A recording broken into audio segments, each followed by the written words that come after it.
Takk Kaurlund for tykkara induslige sang. Godt å høre dere. Kaur synger Arne Høgni til å tale, men aller først nægge lysingar. Og så gjør gjør så vel for lys om ungdomsstevna som er.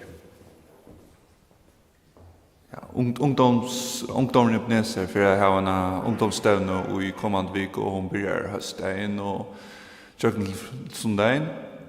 Så bøn har vært øyelig gå. Takk for det. Takk for det. La dere bia for ungdomsstevne og for den unge herren skal virke i middel til unge østen. Bøneløtene er kommet for meg måned. Takk flere vi til husarhaldet og folk som du kjenner og som ikke vanlig kommer her. I kveld av evangeliske møte noen skipar Birger Andreasen 4 og her var sanger og lottøka fra tøym som vanlig her var møter av Lorger. Det var vi imensko jobføren eisen så som det pleier å være til Birger skipar 4. Og så det annars mykvalde bønner oppbyggingarmøte og frutja morgen som vanlig frutjadas kafé. Gjør så vel, Kåre.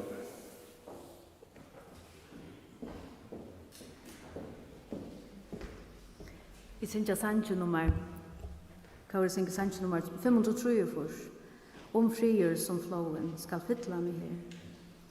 At okkara sal, hon er fri, hon er fri. Thank you.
God leidit.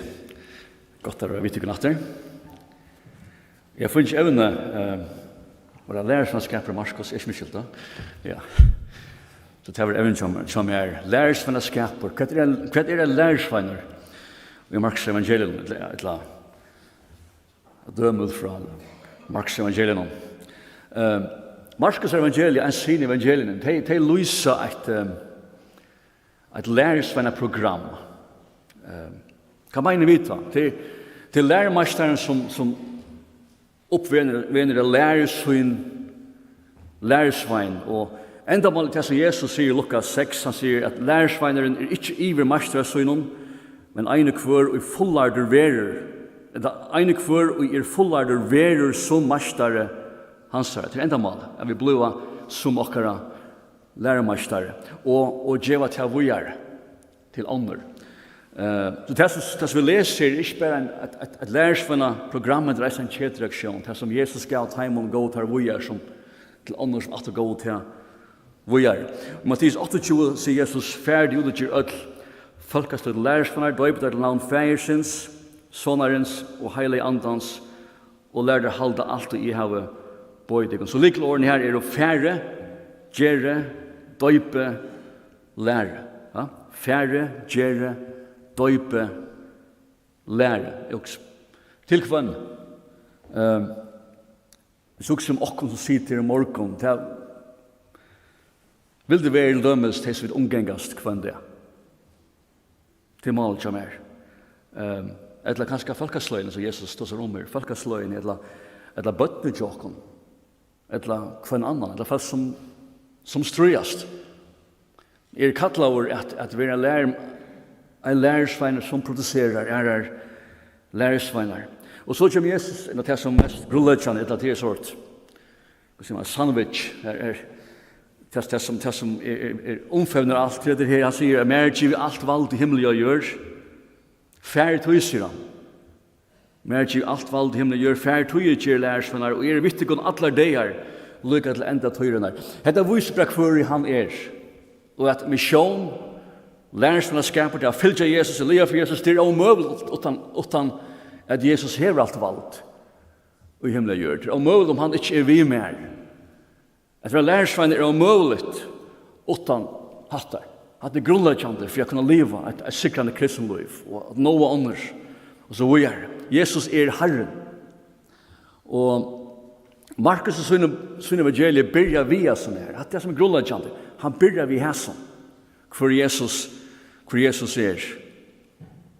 Og da Johannes prætikar i øyemørsene, i Markus 8, byrja han her, og døyper, ta oppfyller han profetiet til Isaias profet her, her vil lese jeg vil lese han rødt, en som råpar i øyemørsene, gjer i herran og veien til reier, jaune gøter, hans fra. Så enda mal Johannes til at gjer veien til reier, for herran.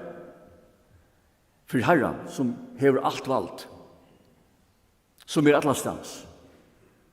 Lærersvennskap og kristna liv byrjar via sånn her. Isaias sier ærestan om Jesus såleis, han sier at badne født og soner given okkon, og økst hansra skal herra veldig kvila, han eider underfotler, rådjevar, veldig god, avgjør feir, friar høvding.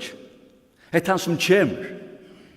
Det han som hever alt valgt av himmelen gjør. Det han som vi okkon til, du vet, alle leir lykka til enda tøyer innar.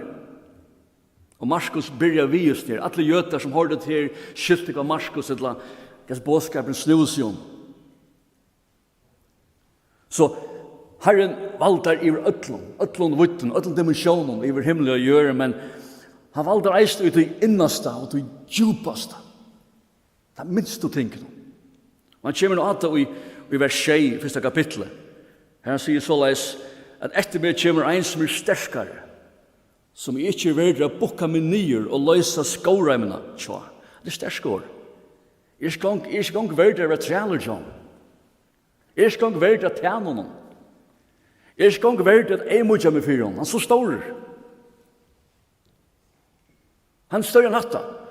Hemsens konger, der dyrskade folk, eimodja seg, tjene dem og bodja seg, men han får stor til det. Ikke verdt til en gang.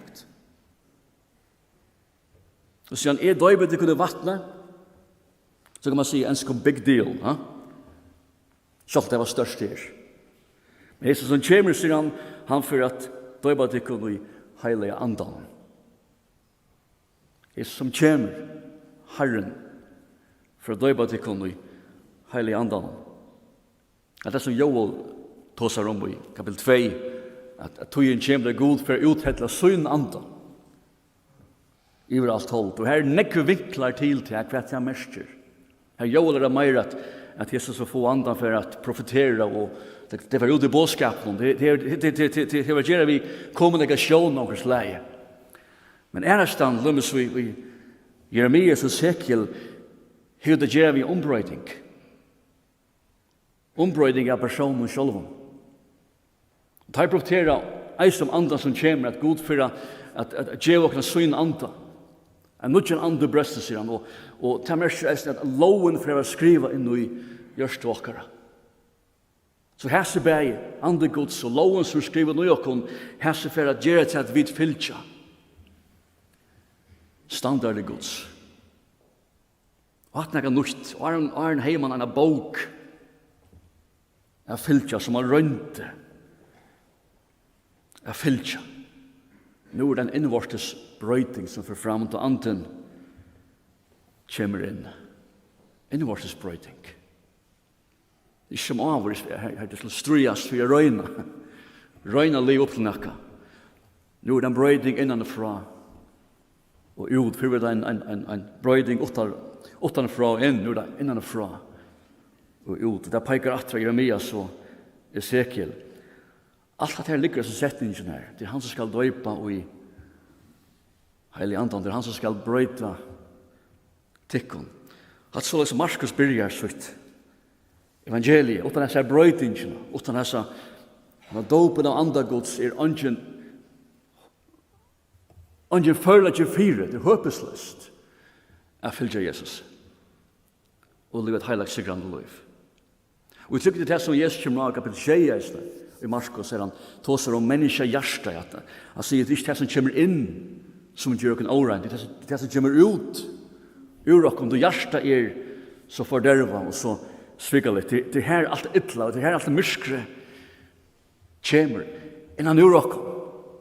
Og det er okkar hjärsta som har brøydast. Og det er ikke nokkar lov, nokkar reglum, nokkar ceremonium, her man nokkar andal henta, og i mer, god må slippe at manifestera seg og gjør noe mot liv, innanfra og ut. Alt at her ligger i sånn setningen her. Han skal døypa til kun. Og heilig andan. Her negge vinklar som fylgjer vi. Det er visst i avsnitt hva det innebär. Og vi vet ikke hva Jesus døpter, kapitel 1. Og vi får ång ordentlig forklaring på hva det er. Ikke ordentlig. Johannes sier det er spurningar vidt til. Jesus sier bare at det er for folk kom alle rattvise. Det er for å gjøre alt ratt. Og jeg tror grunnen er til at han av Jesus kom ned i okkara støye. Det var en av okkom. Paulus sier at da han var en så god, sies han undan tog, gjøres menneskjen lykur. Og hatt er avgjerande i en lærersveiner. Det sier nekka fra meg, det stora, det som gjør meg stolt av. Jeg sier det fra meg, jeg undergjøver meg. Slepper ødlen. Man slipper stoltlegan undan fattelig kjem i hukmålet, sa vi da. Og vi leser i Orkos, og det er øyla klorsk at god litt bæra teg opp som ei mujase, men stender inn stolt og i måte. Vi røkta, vi nå ikke mennesker, vi røkker ikke mennesker. Vi åker sjølv, vi eknar styrke, da vi er stor. Jeg nå ikke mennesker som er her oppe. Jeg må nere det samme støye som deg. Og Jesus er en firmynd i Jesus hukborna. Han blir menneske og han lett seg døypa. Han er skilet lett. Han sier, jeg har vært døpt av det her. Hvor kommer til til moen? Jesus er en firmynd. Jesus er økene. Alle lærersvannar må hattar. Må bodjas. Må slippe stoltleggen. Må slippe seg sjølven. Og døper her til en mykking. Det er omvendigar døper. Det er en mykking. Etter dopen leser vi at anden kommer i Jesus. Og det er mulig at Markus bare vil vise her at tutningen av andre gos og lov, jeg vet ikke hvor det er vi, men anden kommer i Jesus, og hva gjør anden først? Er det stor versk? Ofte også man om anden som gjør det store tingene. Det første anden gjør det at vi leser bare at han drive Jesus ut i øyemørskene. Første anden gjør det, han driver Jesus ut i øyemørskene. Han gjør hvert under, var frest av fjørde dager. Var rønter, ytterst. Fjørde dager. Og tale fjørde Bibelen, hever nekka vi rønter å gjøre. Det er en rønter tog, og Markus sier ikke nekk om detaljene, han er ikke never om hva skjer. Altså dagene, Jesus vil frest av, og Mattias Lukas skjer sin nummer på sjord. Men hver eneste etterfyllt jeg for å oppleve, han skal gjøkna tog av rønten. Her er god røyner han og øtlen øtjen. Her vi skulle bonast for å kunne tjene gode til fullner. Og det kan være mulig. Her er størst veiker, her er det rønt. Og jeg tror alltid at evangeliums kjelten inkluderer seg hendingene for å vise av Jesus med en firemynd. Og i rønten, han var frest av hvor ens og og to. Kanskje flere tidspunkter. Jeg sikkert ser man. Og han var standant. Jesus måtte jo gjøre noen tilgångene av at være rønt. Her i øyemørsene trodde faser i røntene. Det første at Jesus han fastar. Han søker Herren. Og satt han seg igjen. Om det var sånne godt så sier at disse steiner skulle være brei. Så som sånne gods her han førlegger. Jeg vet han førlegger. Men så også ofte hva er det på en kjer? Hva var så syndafullt ved at gjøre brei og etta? Hva er det en undfresting? Også om det. Hva er det en synd til Jesus gjøre brei? Og nu spekulerer jeg sier ikke til dette forklaringen, ok? Det er mye tulltjeng. Jeg var sånn her. Det var rundt der, tror jeg. Det var tøyen når han skulle søke feiren, fasta, og til kravde tøytningen av disiplinen.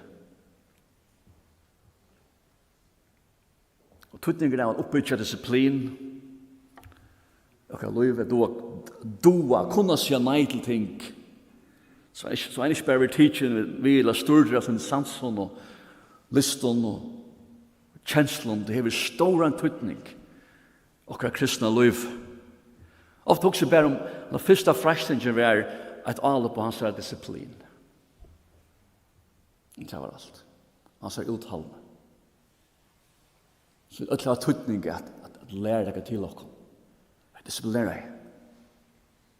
Det var utholdende. Vi satt han fært her. Hvis han får knekke og nær, så fyrer alt. Så fyrer bønner liv. Så fyrer han daglig lestren, ikke vet? Så fyrer han daglig røktan av andre liv. Så han får disiplinen vekk.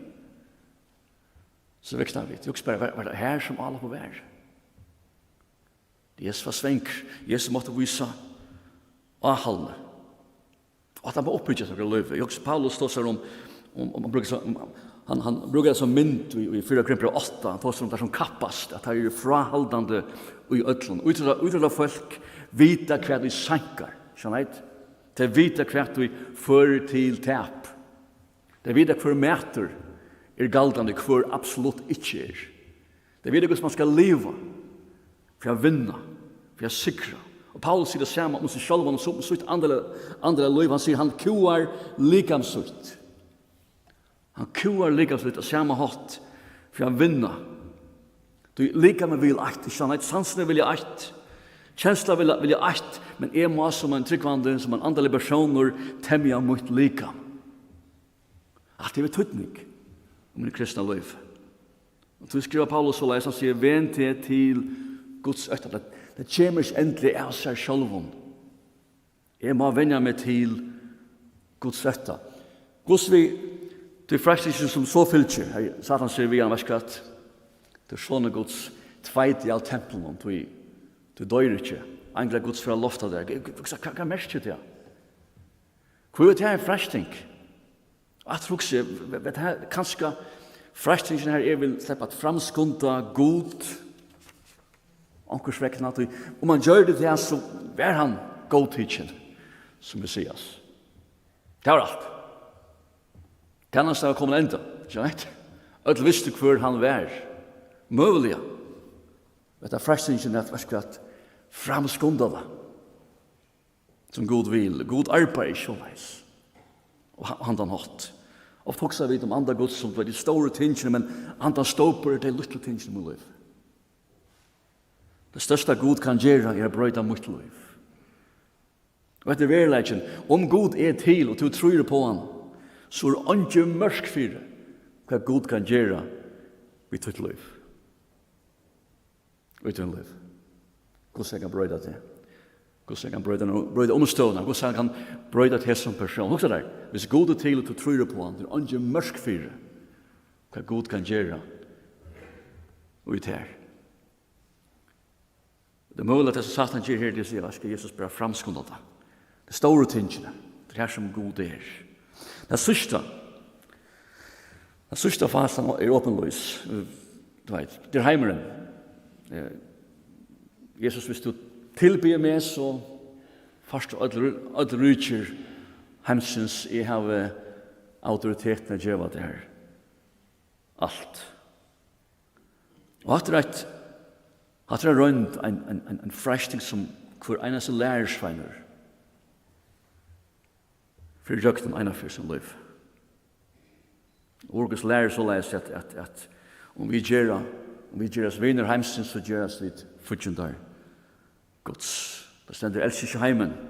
Det går bedre av mennesken at vinne atlan heimen, men bøtta vi sval synar. Hver etterfylgjer Jesus fra standard hvis frelsningen er velja mellom god og heimen. Jeg var nekve i Pakistan, og jeg vil se oppleva nekva andalige, nekva demonisk aktivitet i landet.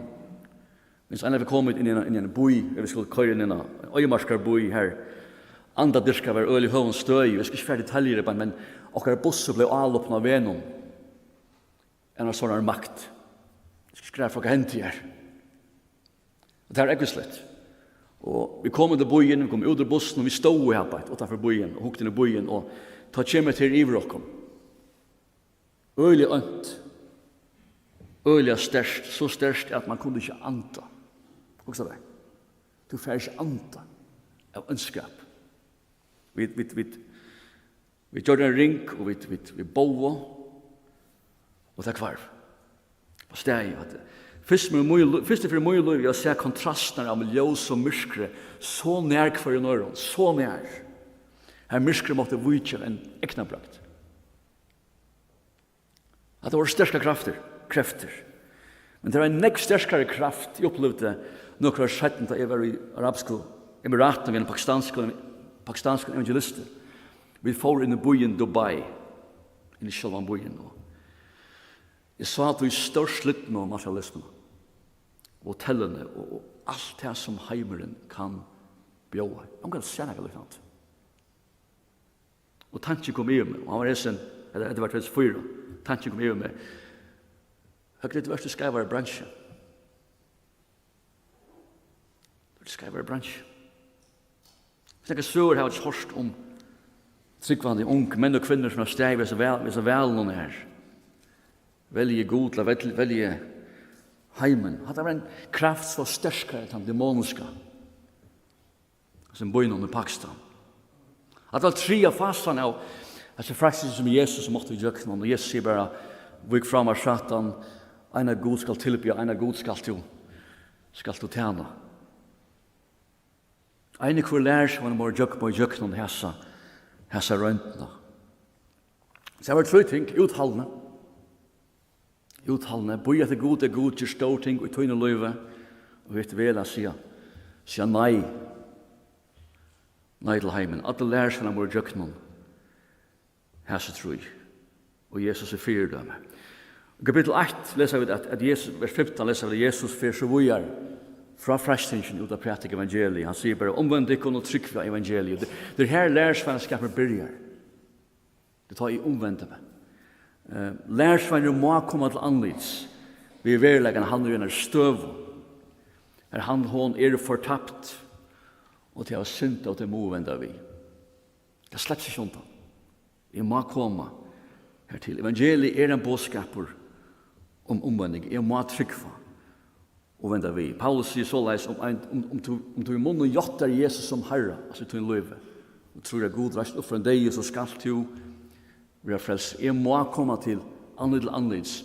Vi mysker må i løyve sier, jeg vil ikke ha mer. Jeg velger trykva at jeg var god til mot liv. Nu det er vinkler til evangeliet. Einar hessen er Jesus sier, kom til moin øtlig som strevast. Ja. Jeg skal gjøre deg fri, at det er fullt, at det er andre vinkel til evangeliet. Som vi kommer kanskje hans årsaken først og fremst, og møte oss hinne verleggen. Det er lustbrøyding, Zacchaeus slummes rett døme på det her. Men pars av det for alt det å være, vitjeren er synd. Det byrjar vi oss nær. Jeg må vende meg fra myskenen til ljus. Eller rett her som Paulus sier i Thessaloniker kapittel 8, han sier at det vender seg til god fra av goden. Skjønner? Det var fokus, det var skynten, det var god først. Det vender seg fra myskenen, det vender seg til god fra myskenen.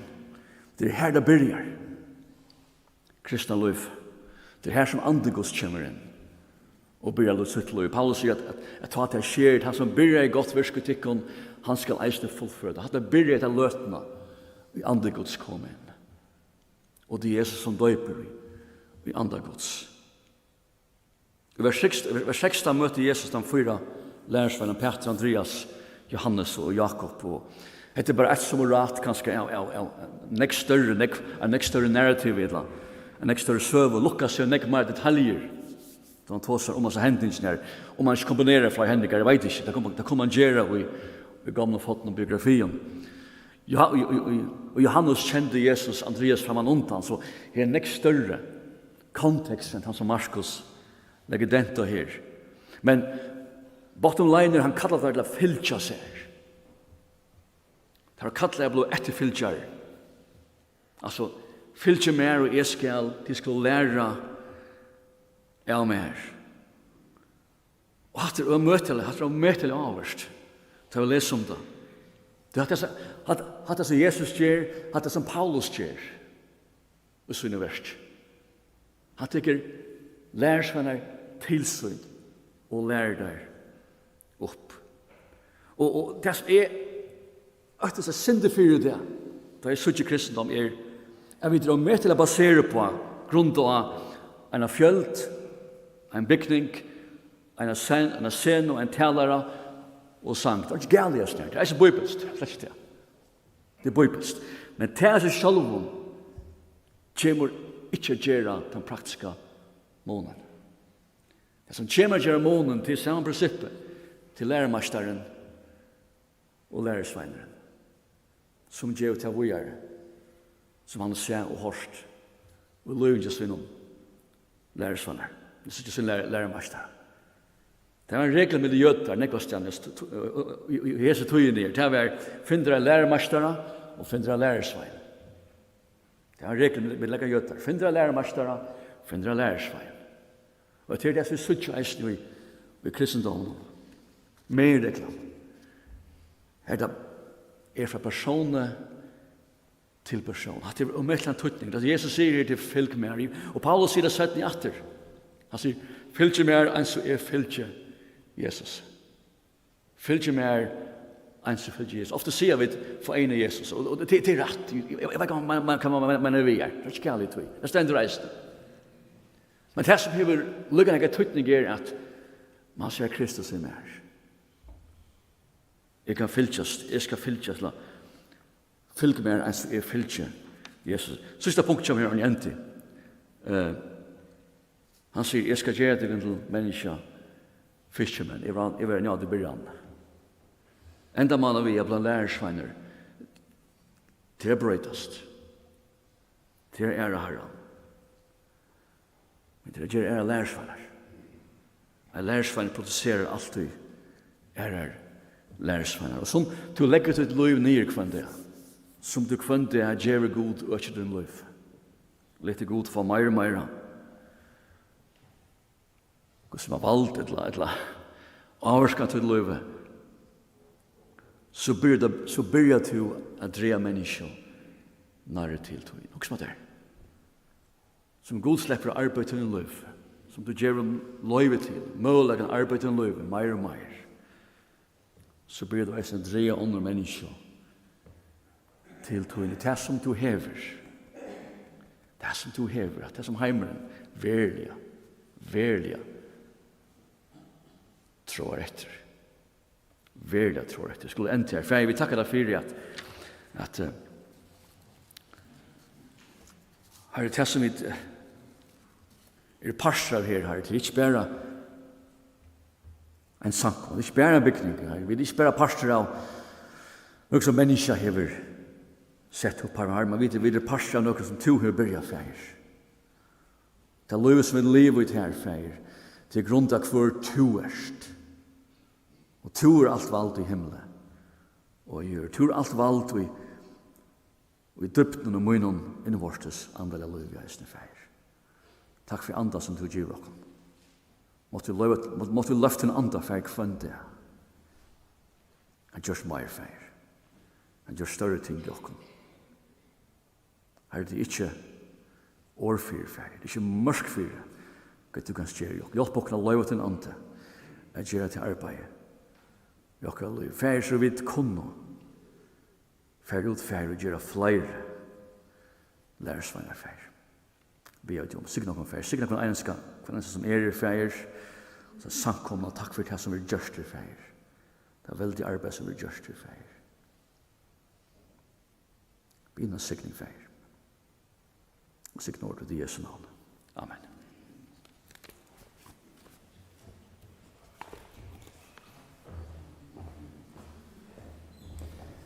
Takk for Høgni, det er alt godt å høre Høgni, og takk for rannsaken bådskapen. Her er sikne til tøyandes verk som du stender i, og hever steg i og sånn jeg var, og vi minnes det be for ter og familie og familiene. Så skal jeg, en løsning som jeg glemte, Johanne, til at det er Hovs Ranger og Ebenezer Hesavikna, og Ebenezer hever avbyrdene av at gjøre rent i Sarepta, takk. I Sarepta, jeg sier det samme mykvalt. Sarepta. Ebenezer er åpne av at jeg rent i salen og i gangene utenfor salen og trappen og nye måter medderhøtt. En av at sier Ebenezer åpne av at jeg hoves rent i Sarepta, saleren, gangen og trappen her. Og det er fra i morgen, og vi kunne ut, og tid kunne fære, være med årene med Jakob, sier jeg. Man kan fra vester, middelen her, altså er det, man kan alt fære. Man kan alt fære til Repta, så er det nægget så kunne de ta seg Jakob eller Arnley Smith. Takk for det.